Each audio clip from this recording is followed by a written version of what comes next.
Bonjour à tous. Dans cette séquence, nous allons tout d'abord parler de la dérivabilité d'une fonction en un point, du nombre dérivé. On va interpréter tout ça graphiquement, c'est-à-dire on va parler des tangentes et des demi-tangentes.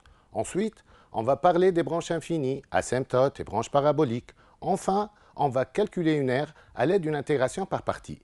Tout ça à travers un exercice basé dans sa première partie sur une lecture graphique, qu'on va le traiter question par question.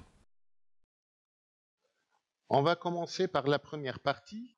On donne la courbe gamma d'une fonction f définie et continue sur R.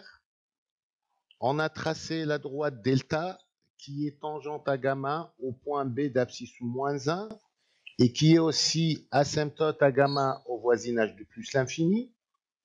On a tracé les deux demi-tangentes à gamma au point O dont l'une est verticale. Et on a tracé la tangente à gamma au point A qui est horizontale. On va utiliser le graphique pour déterminer f' de moins 1 sur E et f' de moins 1. On va déterminer ensuite la limite de f de x sur x en 0 plus et la limite de f de x sur x en 0 moins.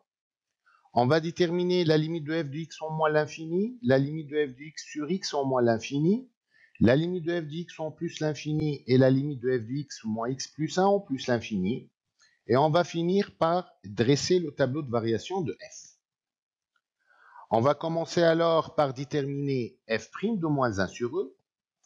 F' de moins 1 sur E, ce n'est que le nombre dérivé de f au point A d'abscisse moins 1 sur E.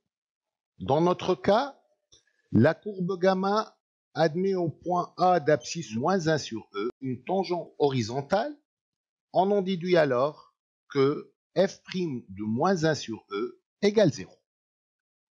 Pour f' de moins 1, la tangente à gamma au point B est la droite delta.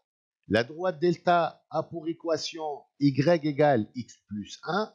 Donc, le coefficient directeur de delta égale à 1. Par conséquent, f' de moins 1 égale à 1. Passons maintenant à la limite de f de x sur x lorsque x tend vers 0 plus. Avant de répondre, on vous rappelle que si une fonction f est dérivable à droite en x0, alors sa courbe admet au point A de coordonnées x0, f de x0, une demi-tangente maintenant de coefficient directeur f'd de x0, ou encore de pente f'd de x0. Une équation de la demi-tangente t en ce point est y égale f'd de x0 facteur de x moins x0 plus f de x0, et n'oublions pas x supérieur ou égal à x0. Un vecteur directeur de t et de composante 1 f'd du x0. Et n'oublions pas aussi que si la demi-tangente est horizontale, dans ce cas, f'd de x0 égale 0. Si une fonction f est dérivable à gauche en x0, alors sa courbe admet au point A de coordonnées x0, f de x0, une demi-tangente de coefficient directeur f'g de x0, ou encore de pente f'g de x0. Une équation de la demi-tangente t à la courbe en ce point est y égale f'g de x0, facteur de x moins x0, plus f de x0. Un vecteur directeur de t est u de composante moins 1 moins f'g de x0. N'oublions pas que si la demi-tangente est horizontale, dans ce cas, f'g de x0 égale à 0. Si maintenant la limite de f de x moins f de x0 sur x moins x0 lorsque x tend vers x0 est l'infini, alors la courbe de f admet au point M0 de coordonnées x0, f de x0, une demi-tangente verticale. Dans notre cas, la limite de f de x sur x lorsque x tend vers 0 plus, ce n'est que la limite de f de x moins f de 0 sur x moins 0 lorsque x tend vers 0 plus. Or, la courbe gamma admet au point O, et plus précisément à droite, en 0, une demi-tangente dans un vecteur directeur U a pour composante 1, 2. Donc, le coefficient directeur de cette demi-tangente égale à 2. Il en résulte alors que la limite de f de x moins f de 0 sur x moins 0 égale f'd de 0 égale 2. Pour la limite de f de x sur x en 0 moins, c'est la même chose.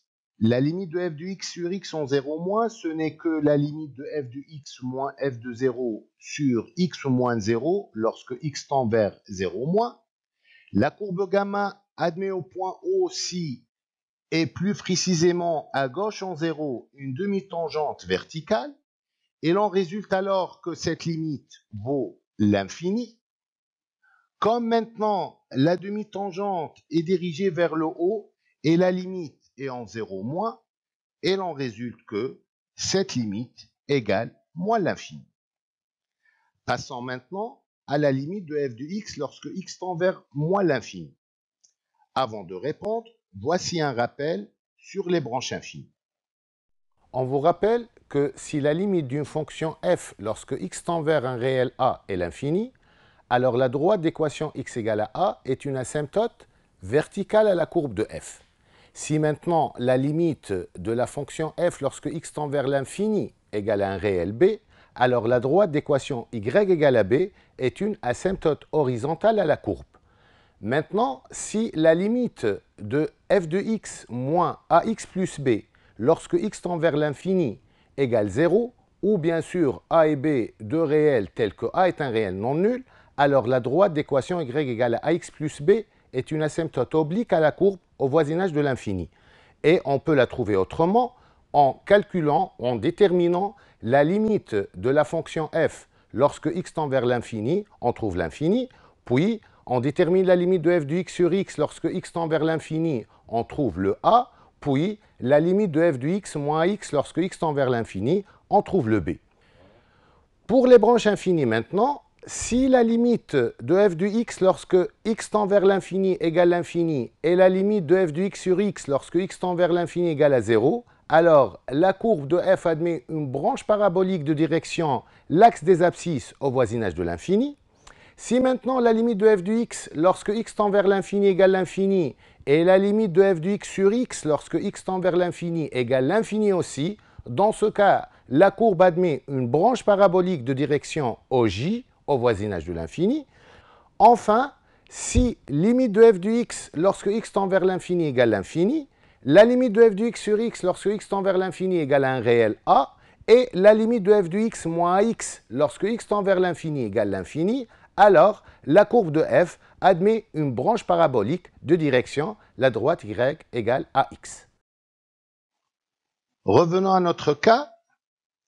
Puisque gamma admet une branche parabolique de direction OJ au voisinage de moins l'infini, on en déduit que la limite de f de x en moins l'infini égale l'infini. Et puisque la courbe est au-dessous de l'axe des abscisses au voisinage de moins l'infini, donc la limite de f de x en moins l'infini égale moins l'infini.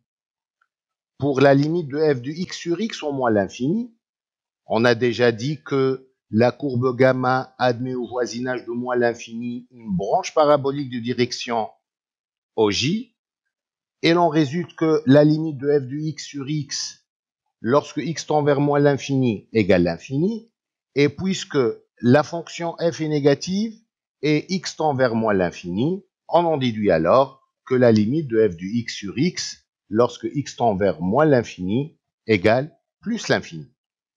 Maintenant, pour la limite de f de x en plus l'infini, comme la droite delta est une asymptote à la courbe au voisinage de plus l'infini, donc la limite de f de x en plus l'infini est l'infini, et puisque la courbe gamma est au-dessus de l'axe des abscisses au voisinage de plus l'infini, donc la limite de f de x en plus l'infini égale plus l'infini. Pour finir, la limite de f de x moins x plus 1 en plus l'infini, on sait très bien que la droite delta d'équation y égale à x plus 1 est une asymptote à la courbe gamma au voisinage de plus l'infini. On en déduit alors que la limite de la différence égale à 0 en plus l'infini. Pour terminer cette lecture graphique, on va dresser le tableau de variation de f. On commence par dresser le tableau qui comporte bien sûr 3 lignes, l'une pour l'ensemble de définition, la deuxième pour le signe de f' et la troisième pour les variations de f et les limites de f au bord de son ensemble de définition. Alors, bien sûr, nous avons vu que la fonction dérivée de f s'annule en moins 1 sur e et la fonction f n'est pas dérivable en 0. Alors, on va placer le moins 1 sur e et le 0. Puis, en moins 1 sur e, puisque la dérivée s'annule, on va mettre le 0. En 0, la fonction n'est pas dérivable, on va mettre 2 barres. Puis, pour le signe de f', la fonction f est strictement croissante sur moins l'infini moins 1 sur e, donc f' de x est strictement positive sur cet intervalle. La fonction f est strictement décroissante sur moins 1 sur e0, donc la fonction f' de x est strictement négative sur cet intervalle. Et enfin, la fonction f est strictement croissante sur 0 plus l'infini, donc la fonction dérivée f' de x est strictement positive sur cet intervalle. On va indiquer les variations à l'aide des flèches, puis on va finir par les limites aux bornes et les images des points moins 1 sur e et 0.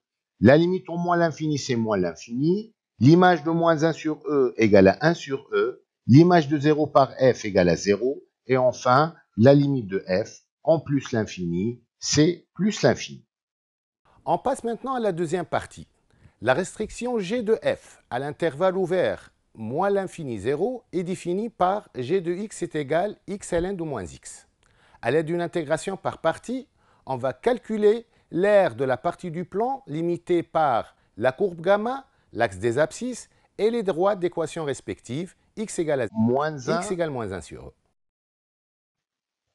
L'aire qu'on va la calculer est l'aire de la partie colorée, puisque c'est l'aire de la partie du plan limitée par la courbe gamma, l'axe des abscisses et les droites d'équation respectives x égale moins 1 et x égale moins 1 sur e.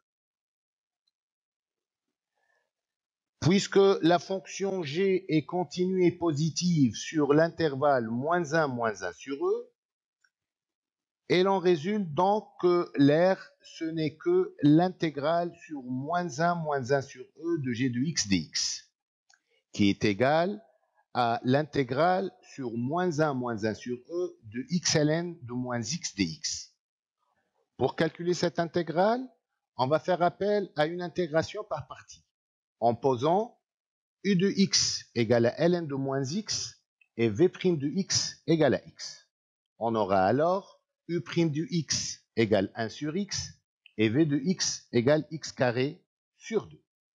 D égale alors x carré sur 2 ln de moins x pris entre moins 1 et moins 1 sur e, moins l'intégrale sur moins 1 sur e de x sur 2 dx. Une primitive de x sur 2 égale x carré sur 4, on aura alors d égale x carré ln de moins x pris entre moins 1 et moins 1 sur e moins x carré sur 4 pris entre moins 1 et moins 1 sur e. Le calcul donne alors moins 3 sur 4e au carré plus 1 quart unité d'air. Merci pour votre attention et à bientôt.